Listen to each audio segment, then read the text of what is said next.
Kaiken viisauden alku on tosiasioiden tunnustaminen. On tosiasia, että valtio ottaa velkaa tänä vuonna yli 8 miljardia euroa. On tosiasia, että nykymenolla palvelumme maksavat liikaa. On tosiasia, että hyvinvointi rahoitetaan työnteolla. Ei veroasteen nostolla. Jokainen haaste on kuitenkin mahdollisuus muuttua. Nyt, jos koskaan. On aika kannustaa työntekoon. Tarvitsemme uusia ideoita ja tapoja tehdä asiat paremmin, etenkin palvelusektorilla. Tarvitsemme kannustavan verotuksen.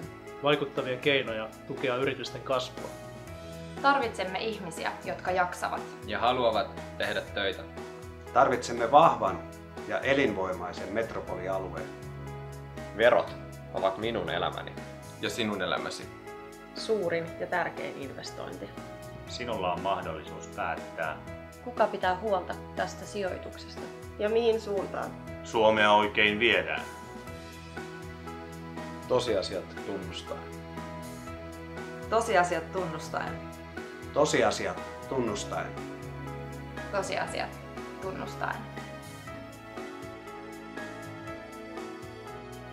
Nyt tarvitaan enemmän tekoja kuin puhetta.